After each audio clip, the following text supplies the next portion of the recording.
Thiago? Saiba o que pode estar por detrás da decretação da prisão de Bolsonaro. O que começa errado não pode acabar bem. Dispara Marco Aurélio Melo.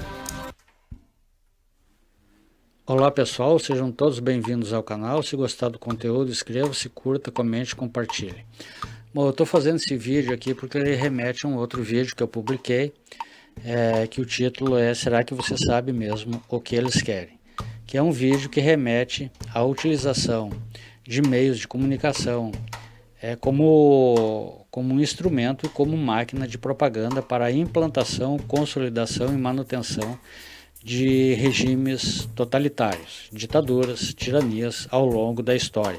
É o que acontece, por exemplo, na Venezuela, Nicarágua, Cuba, Coreia do Norte, países da África, enfim, países que hoje têm uma sociedade, um povo subjugado a essa tirania, a esses regimes totalitários.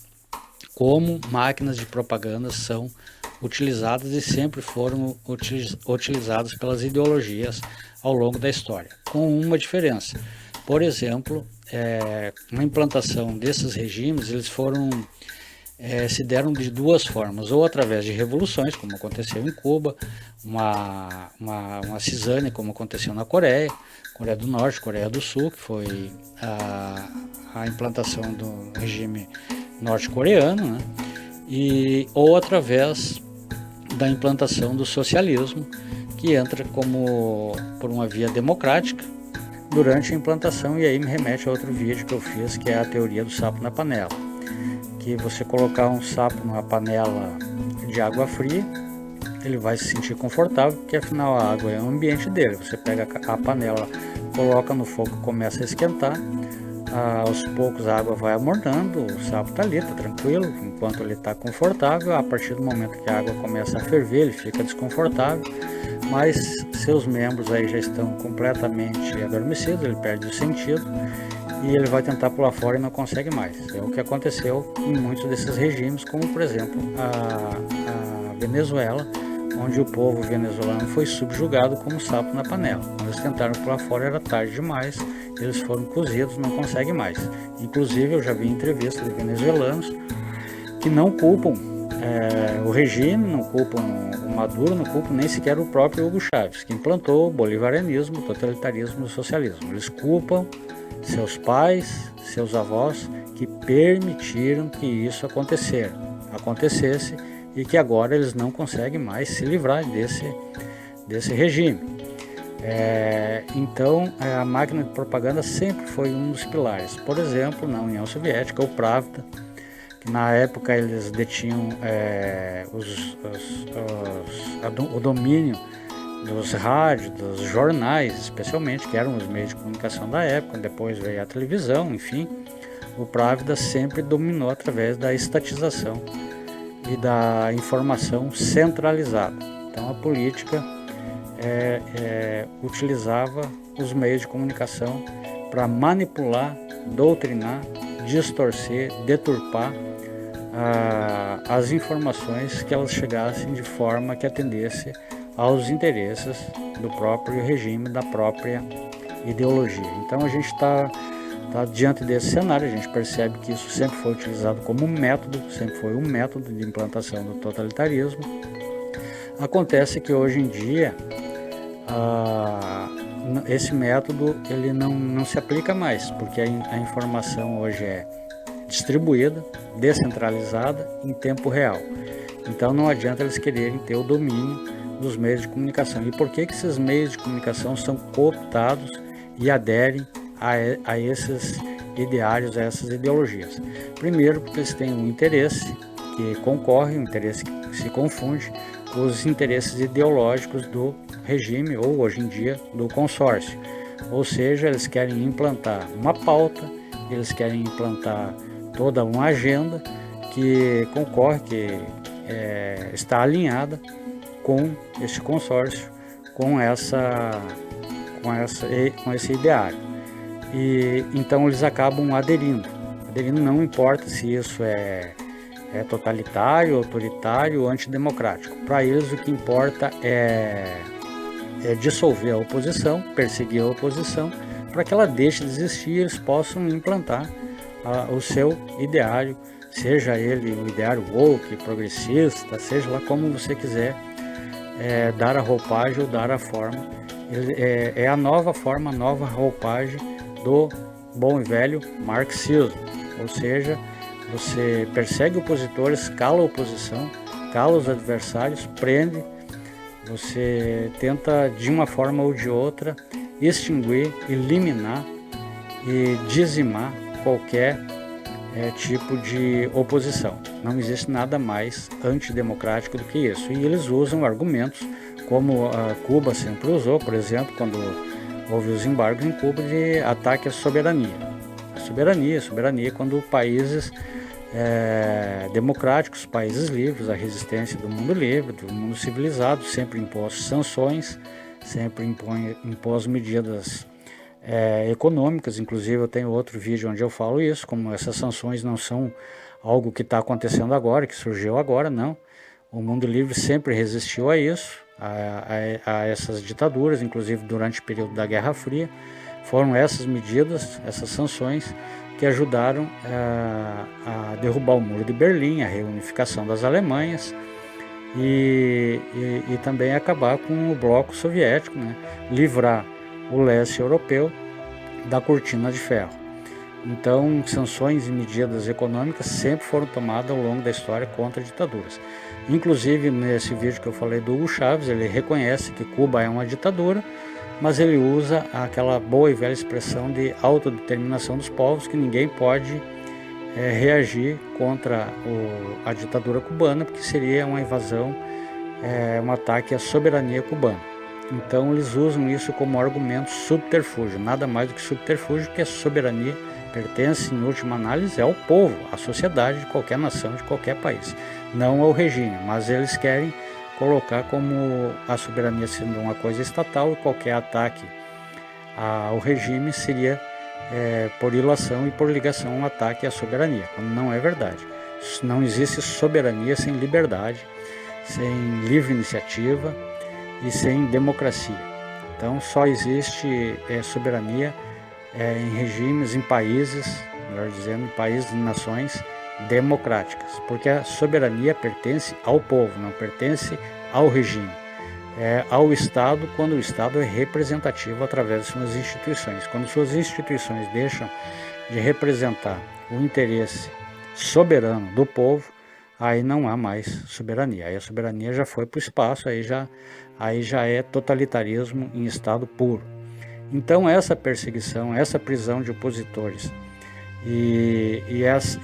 esse confronto, esse enfrentamento contra países civilizados, países democráticos, como está acontecendo nesse atual cenário, a maior democracia do mundo resistindo,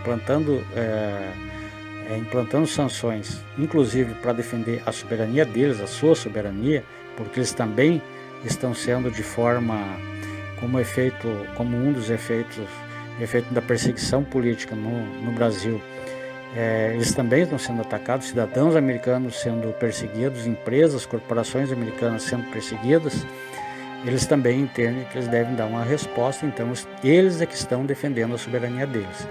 E o Brasil precisa defender a sua soberania do povo, da sociedade, da liberdade, dos ideais de liberdade, de justiça e da verdade acima de tudo. O povo sim é que deve ser soberano.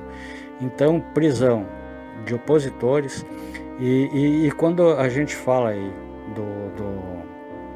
do método utilizado, também sempre foi um método utilizado, inclusive pela União Soviética, por todos esses regimes, quando querem jogar uma cortina de fumaça sobre algo que vai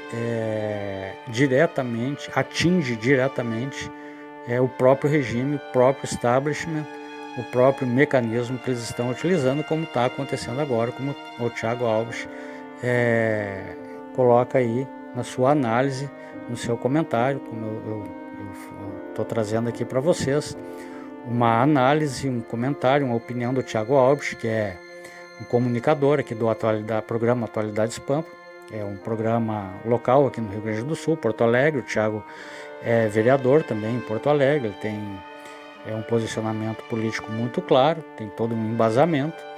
Então é o que ele traz, é uma cortina de fumaça, porque o regime está sendo alvo não de ataques, mas de fatos, verdades que estão vindo à tona. Então eles jogam cortina de fumaça, eles tentam manipular, distorcer e desviar o tema do que realmente atinge eles. Então isso também é um método, como ocorria na União Soviética. Quem não sabe, quem não lembra, ou quem não tem a informação aí de que o próprio Stalin, por exemplo, se ele tirasse uma foto com o cara hoje, que fosse um aliado, e amanhã o cara virasse seu opositor, ele ia lá, mandava apagar o cara das fotos e refazer toda a matéria, todo o artigo, toda a informação, colocando o cara como opositor e perseguindo. Então esse é o nível de tentativa, de distorção, é o nível de alienação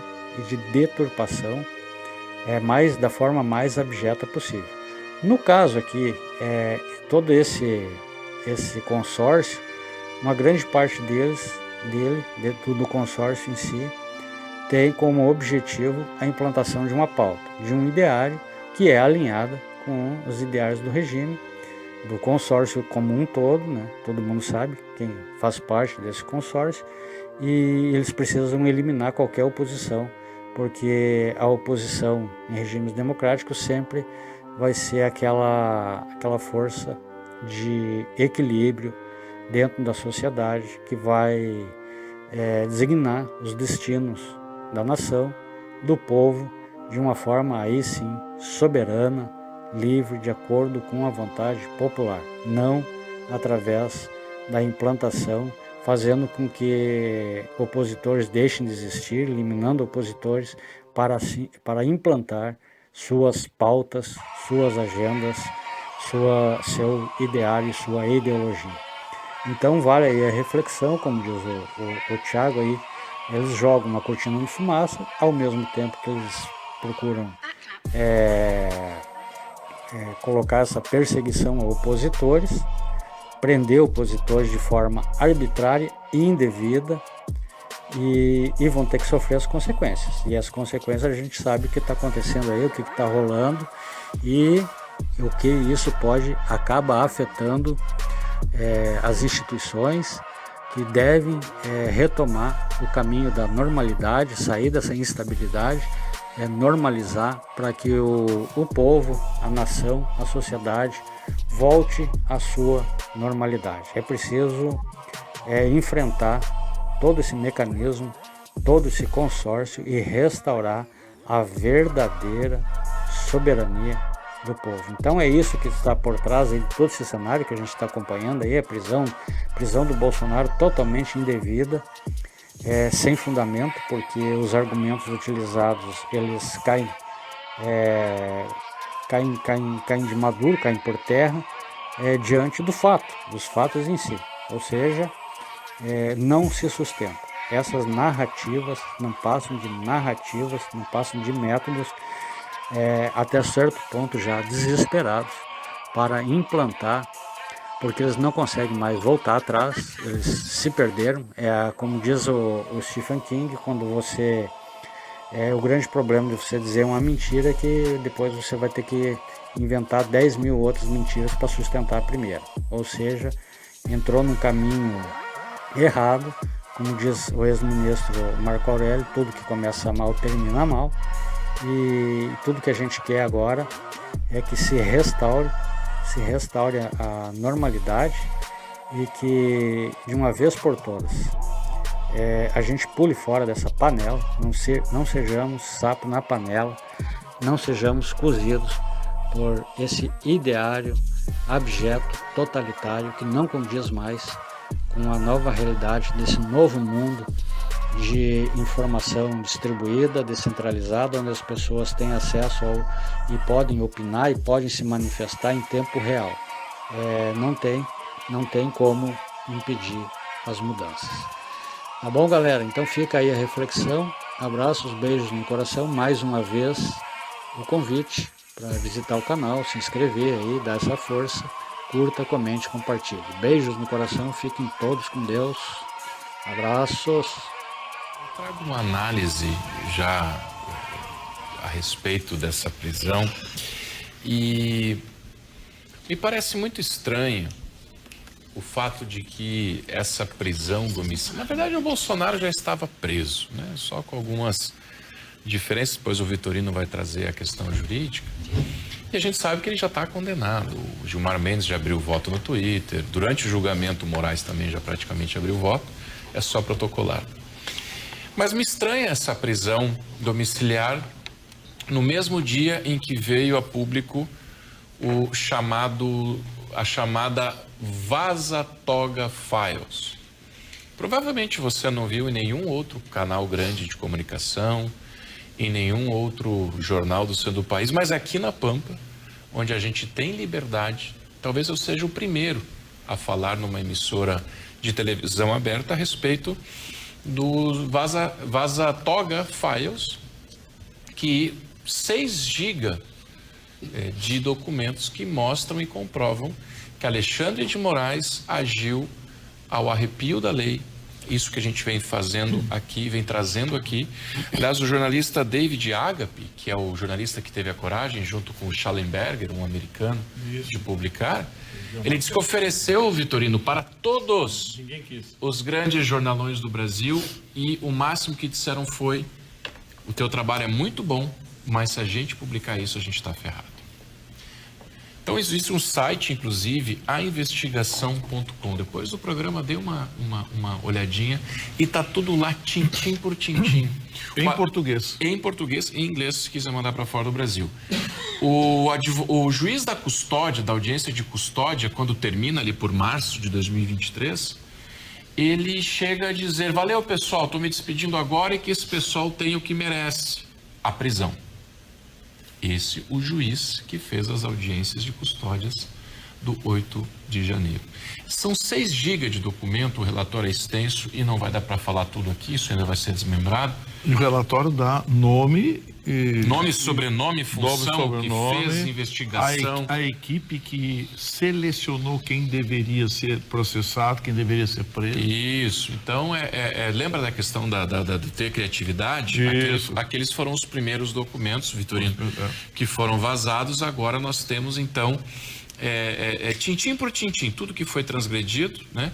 Eu só acho curioso que a Vaza Jato, supostamente documentos roubados, logo veio em todos os canais. Mas a Vaza Toga, a Pampa está dando com ampla exclusividade, infelizmente exclusividade, porque deveria ter sido dado por todo o Brasil. Os arbítrios agora comprovados, de acordo com esse jornalista, que teve acesso a prints, a documentação, fez entrevistas cruzadas com esses players, e tem o ex-funcionário nomeado pelo Alexandre de Moraes, o Talhaferro, André Talhaferro, um troço assim, teve que fugir para a Itália para poder fazer essa denúncia. E por fim, nessa minha primeira participação, me chamou muito a atenção a busca e a apreensão do celular de Bolsonaro. O telespectador lembra quando tudo isso começou? Começou com a busca e apreensão do Mauro Cid. O que é que eles apreenderam? O celular de Mauro Cid. Qual era a desculpa? Lembra? Caderneta de vacinação. Olha o crime. Suposta falsificação da caderneta de vacinação. A Lindora Araújo, que para bolsonarista, direitista não serve, então vice-procuradora-geral da República, disse que isso era ilegal porque era pesca probatória. Pois agora que estão vindo essas sanções, que ninguém sabe qual é a próxima, que tem surpreendido a todo mundo, no meio dessas sanções todas e de todo esse perrengue que está acontecendo, com a Vaza Toga Files pegando fogo, vão lá e pegam o celular de quem? Do Jair Bolsonaro. Então, o senhor do lado de lá faça o seu julgamento, mas para mim está explícito. É o tiro de misericórdia de Alexandre de Moraes. Ele quer pegar o celular do Bolsonaro para saber o que estão nesses arquivos, para saber os próximos passos, e também para, mais uma vez, ameaçar. Mas parece ser a última tentativa, porque depois da prisão do Bolsonaro sobra o quê? Não sobra nada. E ele sim vai ter que se explicar para os Estados Unidos a respeito dessas arbitrariedades e para o povo brasileiro, assim que tiver acesso, repito, a esses documentos que comprovam e mostram as arbitrariedades do ministro Alexandre. Que a dor não me seja indiferente, que a morte não me encontre um dia, solidário sem ter feito o que eu devia.